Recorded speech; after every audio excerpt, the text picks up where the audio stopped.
Hello, my quilting friends. My name is Leah Day, and today I am quilting with my ditch ruler. So this is the ditcher. It is specially designed to help you with stitching in the ditch, and we've got several different areas to use to help you exactly with that. So the first one I want to show you is this slot, and I think this is super useful when you're doing ditches like this, and that's horizontal. You're running this way.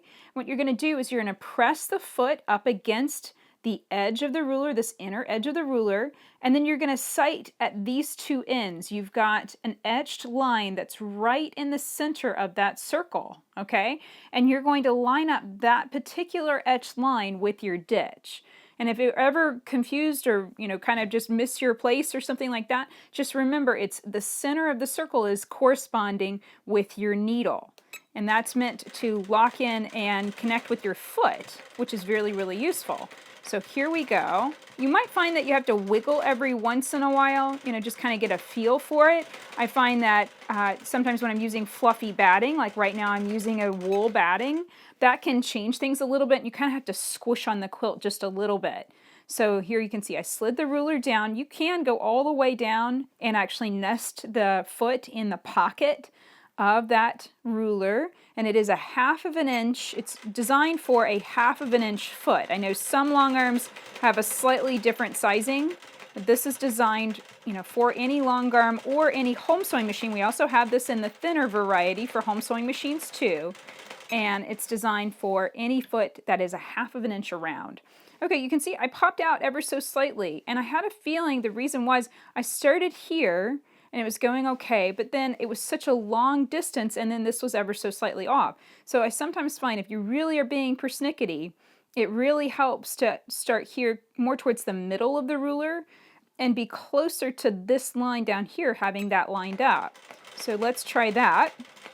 I know this is a really subtle thing, but depending on the thickness of your batting and depending on how your seam lines were stitched, meaning the stitch length that you used, and if your seams are pressed open and flat or to one side, and mine are pressed open and flat. So I am aiming to be right in the ditch, and you can see I'm leaning towards one side or the other. So let's try another tool on this ditcher ruler. We've got this slot that's cut out, and this is super useful because it really is a tight fit when going this way. It's a much looser fit when going this way. As you can see, that's a much easier way to get it on, but I find it's a little bit less accurate.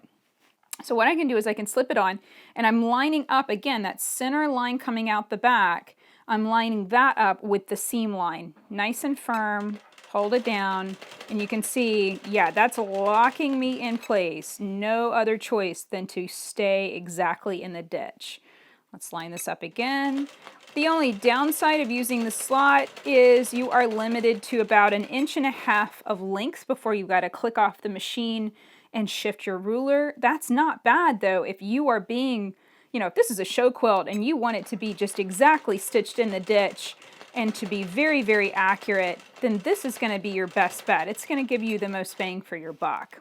So that's a little tight though. I will let you know. That is just, it's feeling just a little bit tight, but that's a good thing because as you quilt, it's giving you that little bit of resistance that's helping you stitch slightly slower. And slower, as you know, is better whenever you're stitching in the ditch, definitely. Okay, we got one more tool here, pretty much the other side. We've got the slot here on this side, we've got another slot on the other side, and this has 1/8 inch spacing. This is if you want to do 1/8 inch spacing from, let's say, echo ditching, 1/8 of an inch away. That would be very useful for that, but it pretty much works the exact same way. So let's use this end, and this is basically same idea. But this time we're going to take these little dog ears on both sides and line those up with the ditch. So it's just a different visual way of lining things up.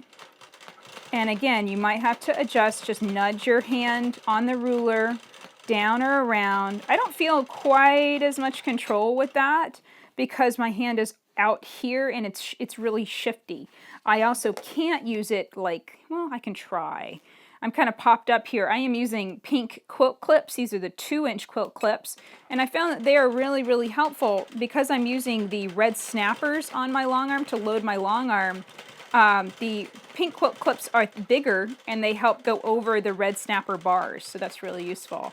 Okay, so as you can see, this one's really wiggly wobbly. There are situations in which this is super useful. I find going around the edges of appliques, like if you're doing Dresden plates, something like that, then this is really excellent, but it's not great for this horizontal ditching. So let's go back to the slot.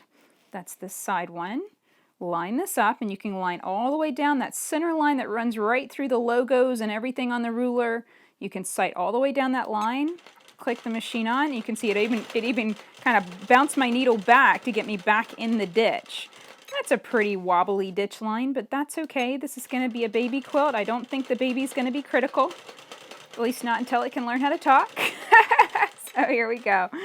All right, so I'm slipping on down here. I'm going to connect with this ditch, connecting my border, and then stitch straight up. And we have some different, we use the ruler in a different way when we're doing horizontal ditches, so we need to think this through. So here we go. I need a needle up and needle down. I got ever so slightly off, so that looks good. Okay, so now we've got the same tools, obviously, but they work in a little bit of a different way. So now I'm sighting behind the machine. I'm angling my body over ever so slightly so I can look behind the machine and I can see that ditch. And now I'm pushing the machine away. And here's the key with all ruler quilting. It is a requirement to have the foot connecting with the ruler at all times. They must stay in perfect connection. But watch out for what I just did. I was pushing so hard, I'd actually lift the ruler up on the edge of the foot. You don't want that because, that could happen. That would be ruler and needle connection, which is not what you want. That would result in a broken needle, potentially a broken machine. So yeah, watch out. Don't get overzealous with, shoving the ruler against the ruler foot. Make sure that it's on the quilt and that the ruler and the ruler foot are making a nice strong connection there. So that one looks pretty good. As I said, the slot has a little bit more wiggle room, so you might have to play with it. It's also, visually, you can't really see what you're doing all that great when the line is behind in this situation. So I'm going to try my best. Here we go. That looks okay. Yeah, you just have to kind of get started, and then if you wobble out of the ditch, then kind of get back on track, reset it. I'm finding that I'm focused on pressing the ruler foot against that edge of the ruler, and that's working pretty good. And then I'm also keeping this a short distance, so I'm only quilting about an inch at a time, and that's working out a-okay. So there we go. I'm going to switch over and let you see this 1/8 inch spacing. I do find that 1/8 inch spacing is great if you want to do 1/8 inch ditch work, echo ditching and stuff like that. And we're going to talk about that in just a second. But it can be tricky to sight because you've got so many lines in this area. To know which one you're wanting is kind of tricky because it's, you've got so many, it's hard to tell which one's the center one. What you might want to do is take a magic marker, and this is etched. This is not a screen printed line. It's an etched line, so it will never fade. But what you can do is you can take a magic marker and color in the center line. Make sure it's the center one, and maybe color that pink, and then you'll know exactly which one is the right one. Okay, so let's do echo ditching that is 3/8 of an inch away from the ditch. So I'm eyeballing this here initially. My ruler foot is 1/4 inch around, and I am eyeballing an extra 1/8 of an inch here from that seam line. So now I'm going to slot the ditcher in place, just like so, and I'm lining up the line that is 1 from the edge. So I am lining up the line that is an 1/8 of an inch on that seam line, on that stitching in the ditch, click it on, and away we go. Now I do find with the 21 and, with just the size of the frame now, I sometimes struggle to see whenever my quilt is this far, this close to the back bar. This is the back bar on my long arm. So one thing is, if you're doing really, really careful ruler work on a quilt and it's for show, you might want to advance your quilt backwards so it's closer to your body, and that's going to give you more control. Now I need to think about this. I've got the extra, this is the edge of the quilt. I've got the 1/4 inch here for the edge of the quilt, and then I want to be another 1/4 inch and 1/8 of an inch inside. So that's about where I want my needle to go. So I'm going to aim for that little finger crease I just made and stop there. And let's think about this again. So I've got the 1/4 inch of my binding, and then I should have 1/8 of an inch, and then the 1/4 inch is through my foot. So what I'm going to do is I'm going to line up the 3/8 inch mark with the edge of the quilt. And this is a little wiggly wobbly, but I think this will work. Go straight up. Yeah, it was it was like maybe 1 stitch off, but that's okay. And slide it up. Now again, I need to be careful. I need to think this through. I've got my 1/4 inch. I've got my extra 1/8 of an inch. And this way I know when I bind the quilt, it's going to have the same amount of space left, over here as it does down here. So this is looking okay. All right, and then here we've got, if we are right slotted in, then we know we have an extra 1/2 inch to the top. So I actually need to line up. Let's see here. Let me do the math here real quick. Now here's the tricky thing. I basically need to be 5/8 of an inch from this edge, but if I try and use the slot tool on the ditcher ruler, as you can see, I'm hitting my red snappers. That's just a limitation of the red snappers. I'm only going to get 4/8 or 1/2 of an inch if I slot in this way. I will need to eyeball that 1/8 of an inch down from the upper edge of the quilt, so that's not really going to work. So what happens when you cannot use a ruler to help you space out the lines? You're just going to grab a ruler and mark it. That's how you do it. So I'm just lining up a line on this ruler with the edge of the quilt, and then counting up 5 for 5/8 of an inch, and then making a mark. So I can basically just line the ruler up with these marks, and that's going to help guide it. 1, 2, 3, 4, 5. And if this seems excessively complicated, just remember that you can keep it really simple. You don't have to use the 1/8 of an inch markings.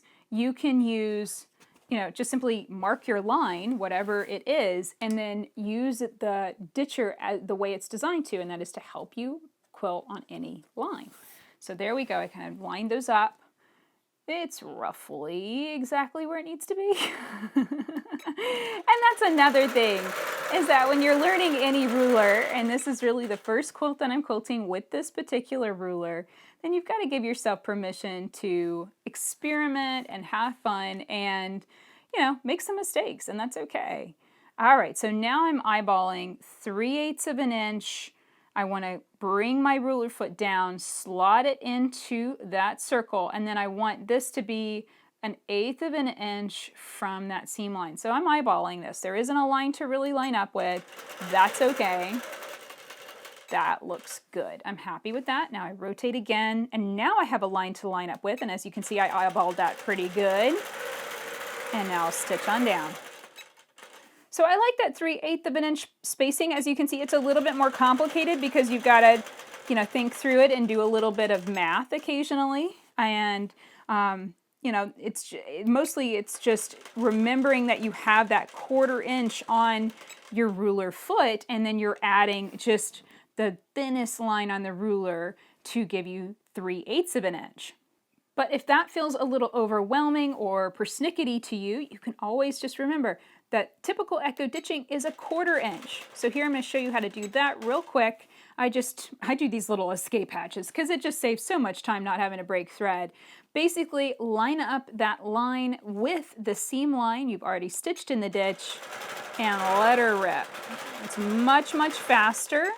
If you are quilting with your long arm in precise, that's where your needle will not move unless you move the machine, then you can leave the machine running as you reposition your ruler. I'm not in precise, I'm in cruise, so I have to click my machine on and off, and that's no big deal either.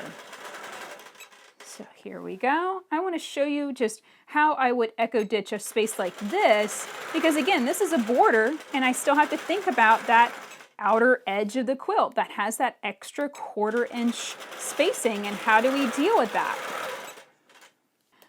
So I'm going to show you that, but first I want to show you just how this ruler is really built for echo ditching, because what you can do is line up this etched line, which is right on the edge of your circle cutout, and you line that up with the ditch where you're changing direction. As you can see, that gives you that perfect 1/4 inch spacing.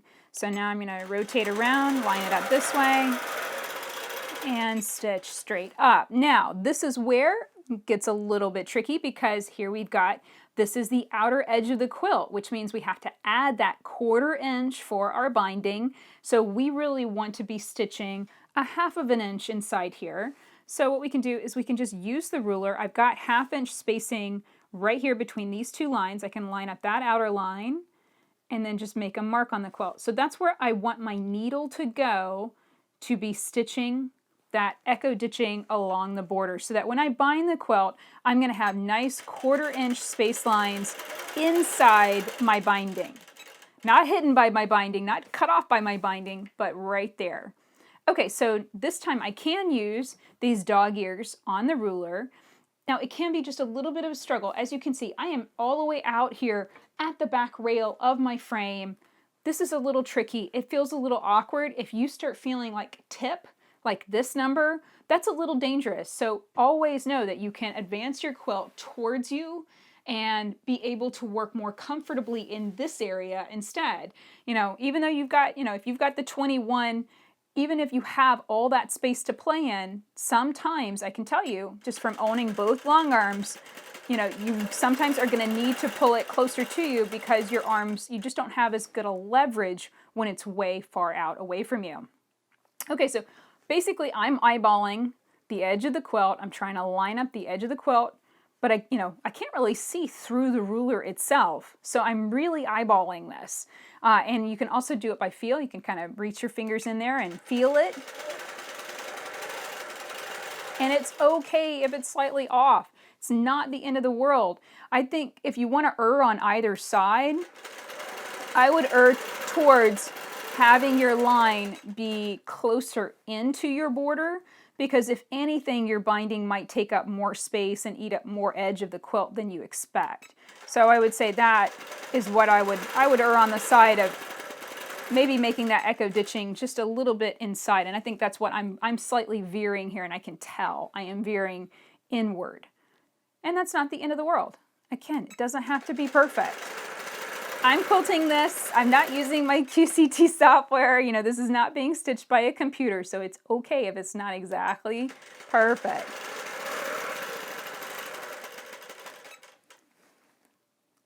And another thing you can do that might help you line things up too is line up that line that's coming right through the middle of that circle, of that slot, and line up that line with the line you've stitched, and then down here, line up that dog ear with the edge of the quilt. Then you've got two things you're lining up and making sure it's at least staying straight. Even if your line isn't perfectly spaced off the edge of the quilt, it's at least staying straight with your quilt. Okay, and again, coming down here, I can line up that line that's right on the outside of the slot with the seam line. If I'm echo ditching a 1/4 inch away, come on down, slot that in. You see how nicely that fits? It's just perfect. And then I could move the ruler and do this number, but that feels awkward to me. I am left-handed, so I operate the machine with my left hand on the controls and my right hand on the ruler, and so that feels awkward. So I'm going to try this number where I'm using this line that's 1 from the edge and this line that's 1 from the edge, and that's how I'm lining it up this time. And it might be a hair wider than it should be, but I think that's so much easier. It keeps your hand on the right side of the, it keeps your hand on the ruler on the side that feels the most comfortable for you based on your hand dominance. So that's going to work for you whether you're left-handed or right-handed. Okay, and then now I've got my little escape hatch. I'm just going to escape right through there and be done. So that's it for this video. I hope you enjoyed learning how to quilt with this Ditcher ruler. You can find this ruler at leahday.com/ditch. I also have 2 more rulers coming out this month, a 2-inch circle and a 2-inch feather. So I hope you'll stay tuned for new videos learning how to use all of these rulers to quilt beautiful designs on your quilts. Until next time, Let's go quilt.